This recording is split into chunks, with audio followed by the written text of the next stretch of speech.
Jaya Radha Madhava Punya Vihari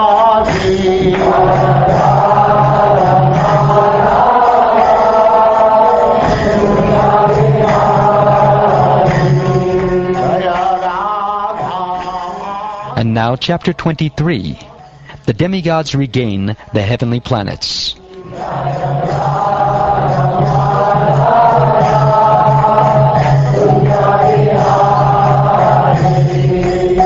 Gopijana Vallabha Girivaradha.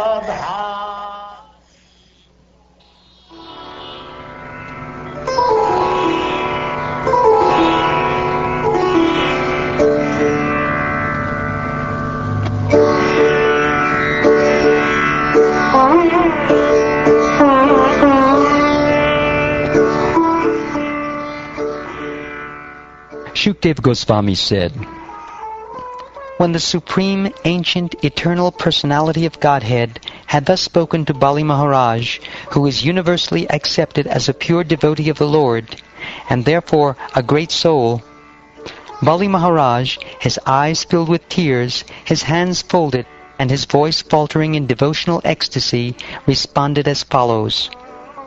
Bali Maharaj said, what a wonderful effect there is in even attempting to offer respectful obeisances to you.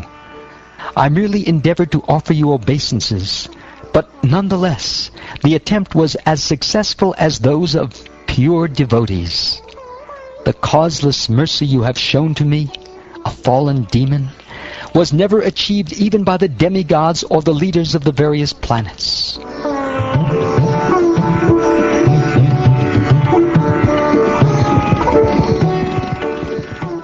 After speaking in this way, Bali Maharaj offered his obeisances first to the Supreme Personality of Godhead Hari, and then to Lord Brahma and Lord Shiva.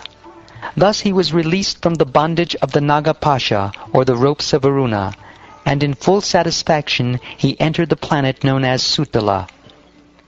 Thus, having delivered the proprietorship of the heavenly planets to Indra, and having fulfilled the desire of Aditi, mother of the demigods, the Supreme Personality of Godhead ruled the affairs of the universe.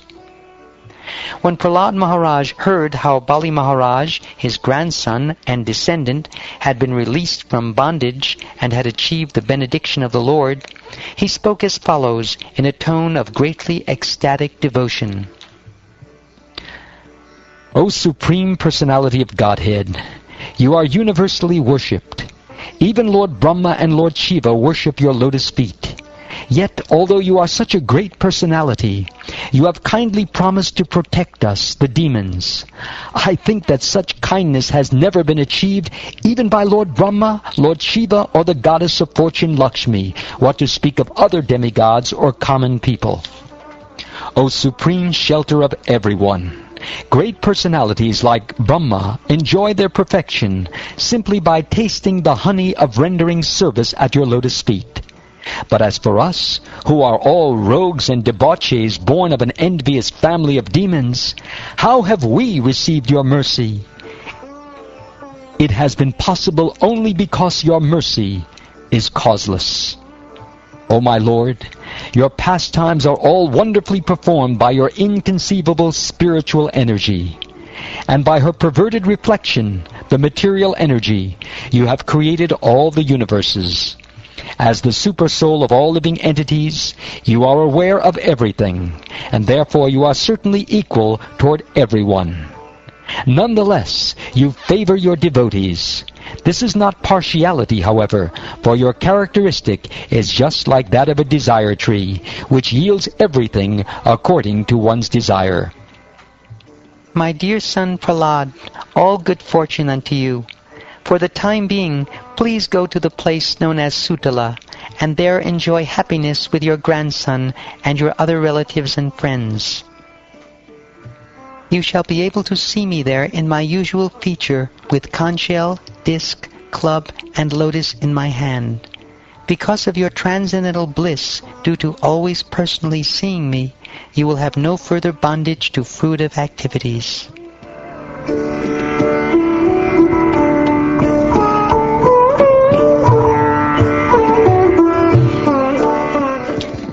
Accompanied by Bali Maharaj, my dear King Pariksit, Prahlad Maharaj, the master of all the chiefs of the demons, took the Supreme Lord's order on his head with folded hands. After saying yes to the Lord, circumambulating him and offering him respectful obeisances, he entered the lower planetary system known as Sutala. Hari, the Supreme Personality of Godhead, Narayan, thereafter addressed Shukracharya, who was sitting nearby in the midst of the assembly with the priests. O Maharaj Pariksit, these priests were all Brahmavadis, followers of the Vedic principles for performing sacrifices. The Lord said, O best of the Brahmins, Shukracharya, please describe the fault or discrepancy in your disciple Bali Maharaj, who engaged in performing sacrifices. This fault will be nullified when judged in the presence of qualified Brahmins. My lord, you are the enjoyer and lawgiver in all performances of sacrifice, and you are the Yajna Purusha, the person to whom all sacrifices are offered.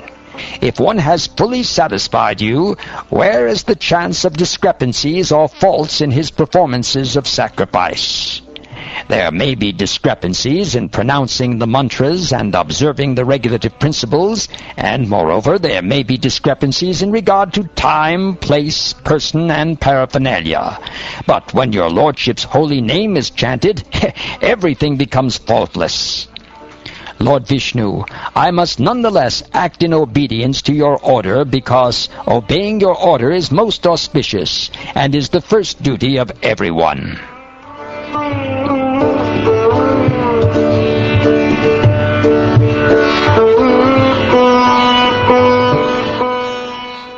In this way, the most powerful Shukracharya accepted the order of the Supreme Personality of Godhead with full respect. Along with the best Brahmins, he began to compensate for the discrepancies in the sacrifices performed by Bali Maharaj. O King Pariksit, thus having taken all the land of Bali Maharaj by begging, the Supreme Personality of Godhead, Lord Vamanadev, delivered to his brother Indra all the land taken away by Indra's enemy. Lord Brahma, the master of King Daksha and all other Prajapatis, accompanied by all the demigods, the great saintly persons, the inhabitants of Pitraloka, the Manus, the Munis, and such leaders as Daksha, Bhrigu, and Angira, as well as Kartikeya and Lord Shiva, accepted Lord Vamanadev as the protector of everyone.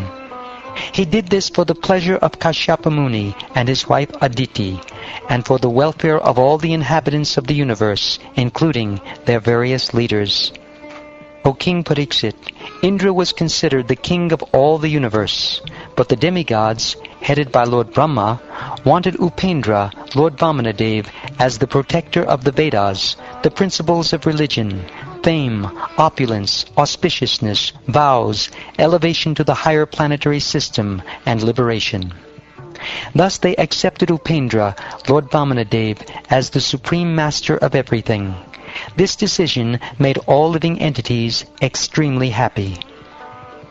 Thereafter, along with all the leaders of the heavenly planets, Indra, the king of heaven, placed Lord Vamanadev before him, and with the approval of Lord Brahma, brought him to the heavenly planet in a celestial airplane.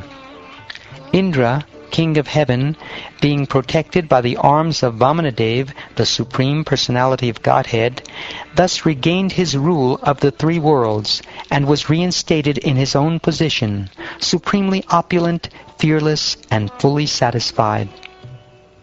Lord Brahma, Lord Shiva, Lord Kartikeya, the great sage Bhrigu, other saintly persons, the inhabitants of Pitraloka, and all other living entities present, including the inhabitants of Siddhaloka and living entities who travel in outer space by airplane, all glorified the uncommon activities of Lord Vamanadev. O King, while chanting about and glorifying the Lord, they returned to their respective heavenly planets. They also praised the position of Aditi. O Maharaj Pariksit, pleasure of your dynasty, I have now described to you everything about the wonderful activities of the Supreme Personality of Godhead, Vamanadev. Those who hear about this are certainly freed from all the results of sinful activities. One who is subject to death cannot measure the glories of the Supreme Personality of Godhead, Trivikram, Lord Vishnu, any more than he can count the number of atoms on the entire planet Earth. No one, whether born already or destined to take birth, is able to do this. This has been sung by the great sage Vasishta. If one hears about the uncommon activities of the Supreme Personality of Godhead in his various incarnations, he is certainly elevated to the higher planetary system, or even brought back home, back to Godhead. Whenever the activities of Vamanadev are described in the course of a ritualistic ceremony, whether the ceremony be performed to please the demigods, to please one's forefathers in Pitraloka, or to celebrate a social event like a marriage, that ceremony should be understood to be extremely auspicious.